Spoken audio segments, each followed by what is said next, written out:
Kisah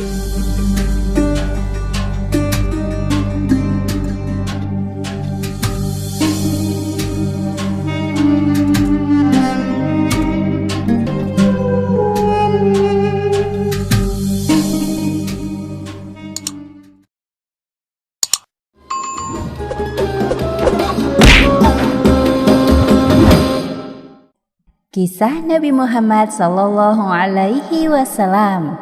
Kisah As-Sabiqunal Awwalun yang dijamin masuk surga. Awal mula dakwah Nabi Muhammad Sallallahu Alaihi Wasallam dilakukan secara sembunyi-sembunyi. Golongan yang pertama masuk Islam terdiri dari orang-orang terdekat Nabi, di antaranya Khadijah, Ali bin Abi Thalib, Zaid bin Haritsah, dan Abu Bakar, serta menyusul kemudian beberapa orang lainnya. Mereka semua dikenal dengan sebutan As-Sabiqunal Awwalun. Nabi Muhammad Sallallahu Alaihi Wasallam sangat menantikan turunnya wahyu kedua.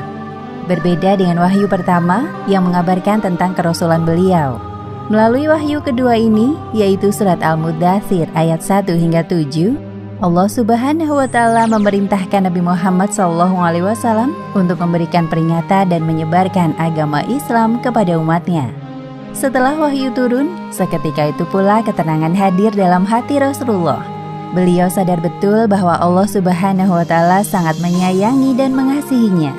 Mengingat dahulu Rasulullah seorang yatim piatu, lalu diasuh oleh kakeknya, kemudian pamannya dalam perlindungan yang sangat baik tanpa kekurangan kasih sayang.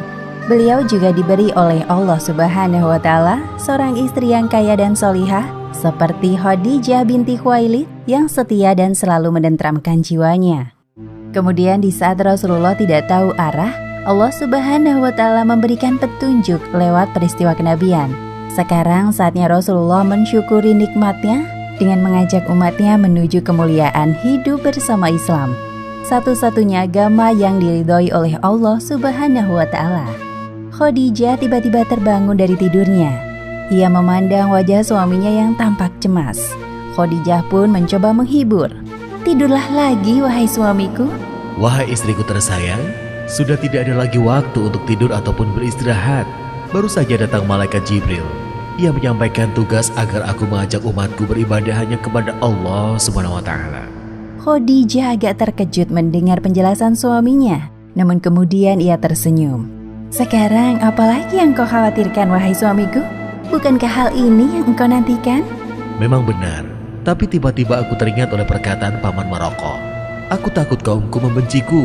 Lantas siapakah yang mau mendengarkanku? Siapa yang mau aku ajak untuk masuk Islam?" "Akulah orangnya. Aku berjanji akan selalu mendampingi engkau, suka maupun duka." "Benarkah itu? Terima kasih, wahai istriku." "Biarkan aku menjadi orang pertama yang masuk Islam. Aku bersaksi bahwa tiada Tuhan selain Allah. Muhammad adalah utusan Allah." Begitulah akhirnya Khadijah menjadi orang pertama yang mengikrarkan diri masuk Islam. Kota Mekah menjadi pusat ibadah bangsa Arab yang ramai dikunjungi karena di dalamnya terdapat bangunan suci Ka'bah dan berhala-berhala sesembahan. Terlebih pada musim haji, jumlah pengunjung Ka'bah selalu meningkat.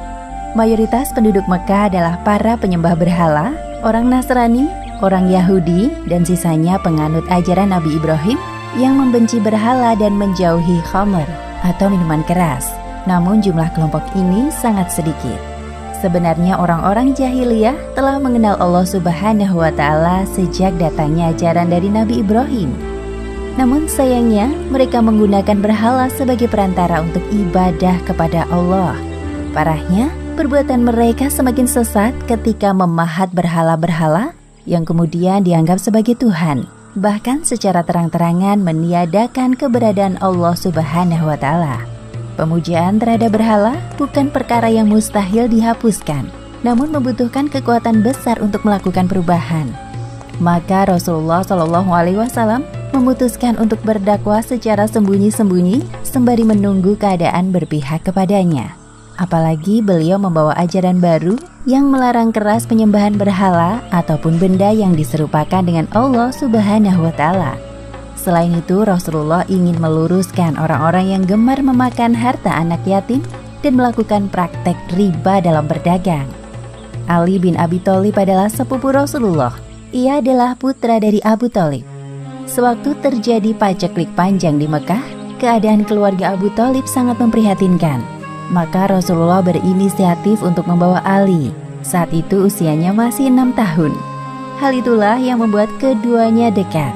Ali pun mengidolakan Rasulullah melebihi apapun di dunia. Suatu ketika, Ali yang usianya baru 8 tahun menyaksikan Rasulullah dan Khadijah sedang melakukan sholat. Ali penasaran dengan apa yang dilihatnya. Ia pun mengajukan pertanyaan setelah mereka selesai sholat. Apa yang barusan kalian kerjakan, wahai Rasulullah? Gerakan apakah itu? Aku baru pertama kali ini melihatnya. Apakah engkau sungguh ingin tahu, wahai Ali? Iya, aku sangat penasaran. Kemudian Rasulullah menjelaskan kepada Ali bahwa yang dilakukannya adalah sholat. Wahai Ali, sebagai umat Islam wajib bagi kita untuk melakukan sholat. Sholat merupakan ibadah pertama yang diajarkan oleh Allah SWT kepadaku. Tugasku sekarang untuk mengajak umatku sholat menyembah kepada Allah SWT. Lalu, apa yang kalian baca saat sholat tadi? Yang engkau dengar tadi adalah lantunan ayat-ayat Al-Quran. Sungguh, ayat-ayat Al-Quran itu sangat indah dan mendamaikan hatiku. Rasulullah melihat ketertarikan Ali pada ayat-ayat Al-Quran. Kemudian beliau mengajak sepupunya itu untuk masuk Islam. Wahai Ali, maukah engkau masuk Islam bersamaku? Serta meninggalkan sesembahan yang tidak berguna seperti Lata dan Uzza. Sepertinya aku perlu waktu untuk memutuskan hal ini. Mungkin aku harus berdiskusi juga dengan ayahku. Baiklah, aku tidak akan memaksamu. Satu hal yang harus engkau tahu, bahwa Allah SWT adalah Tuhan yang mengatur sebuah hal yang ada di bumi ini. Tidak ada satupun yang dapat berjalan sendiri tanpa izin darinya. Jika dia berkehendak hal itu terjadi, pastilah akan terjadi. Semalaman penuh Ali berpikir tentang pembicaraannya bersama Rasulullah. Akhirnya tanpa berdiskusi dengan ayahnya, Ali bergegas menemui Rasulullah. Wahai Rasul, demi Allah, aku ingin masuk Islam tanpa berunding dulu dengan siapapun, termasuk ayahku. Subhanallah, engkau telah dewasa dalam berpikir, wahai Ali. Aku sangat senang mendengarnya. Sekarang ikuti aku bersyahadat. Asyhadu alla ilaha illallah wa asyhadu anna Muhammadar Rasulullah. Aku bersaksi tidak ada sesembahan yang berhak disembah kecuali Allah, dan aku bersaksi bahwa Nabi Muhammad adalah utusan Allah. Setelah Ali menyatakan diri masuk Islam, menyusul kemudian Zaid bin Haritsah, bekas budak Rasulullah, masuk Islam.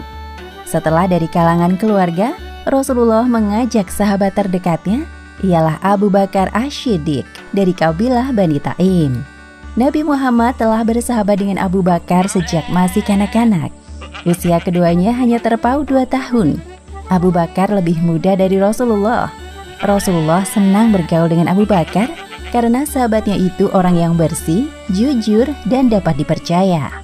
Wahai Muhammad, apa yang membawamu kemari? Belakangan ini, aku dengar orang-orang mulai membicarakan tentang kerasulanmu. Ya, yang mereka bicarakan benar bahwa aku seorang Rasul. Aku Rasul yang diutus oleh Allah SWT untuk menyampaikan ajaran baru, yaitu agama Islam.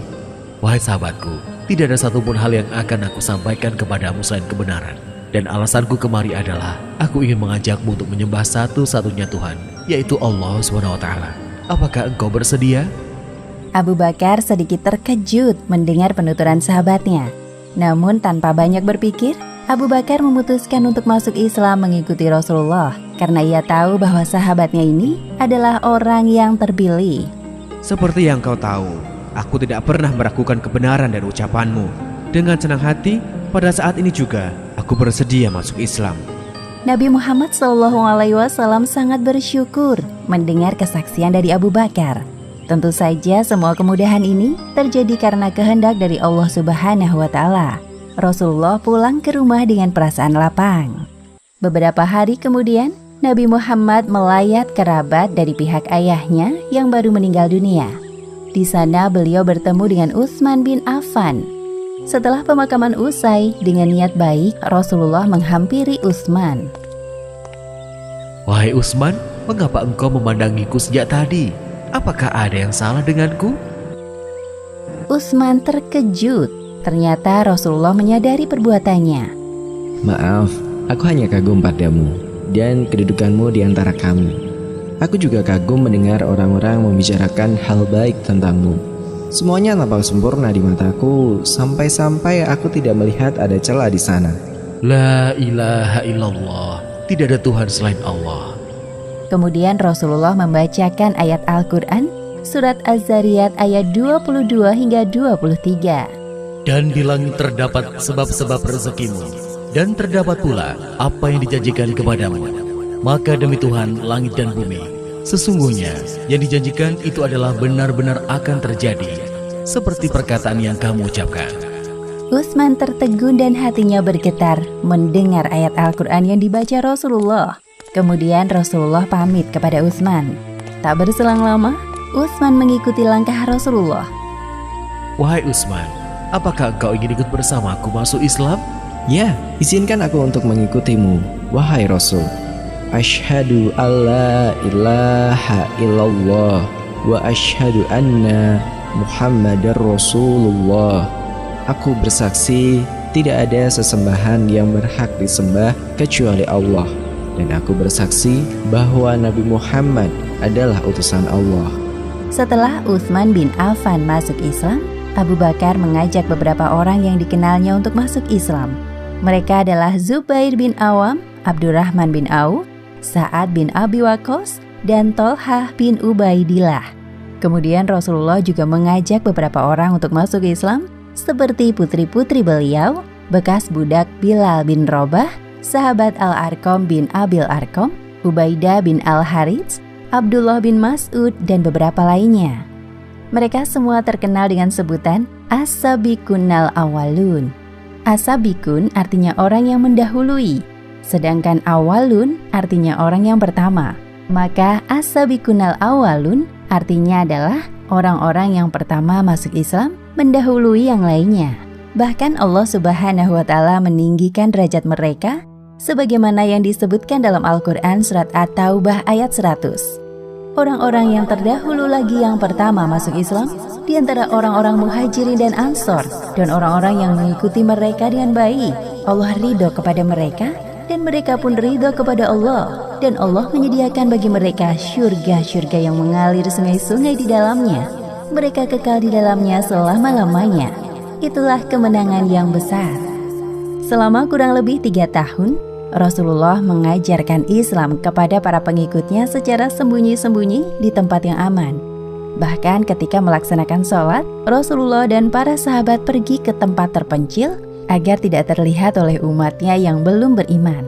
Awalnya tidak ada yang peduli dengan apa yang dilakukan Rasulullah, tetapi lama-kelamaan muncul perasaan khawatir dalam diri orang-orang Quraisy karena mereka melihat pengikut Rasulullah semakin bertambah. Di sisi lain, kaum muslimin telah mengumpulkan kekuatan untuk menegakkan agama Islam di bumi Mekah. Demikianlah sepenggal kisah tentang As-Sabiqunal Awwalun. Hikmah yang dapat kita ambil dari kisah ini diantaranya: pertama, jangan mengkhawatirkan penilaian orang lain. Fokus saja pada penilaian Allah Subhanahu wa Ta'ala, karena itulah yang terpenting dengan balasan surga. Kedua, hendaknya kita bersyukur atas kemudahan beribadah di zaman sekarang. Jika dibandingkan dengan Rasulullah dan para sahabat yang harus bersembunyi-sembunyi dalam beribadah kepada Allah Subhanahu wa Ta'ala agar tidak diserang musuh Islam. Wallahu a'lam bishawab.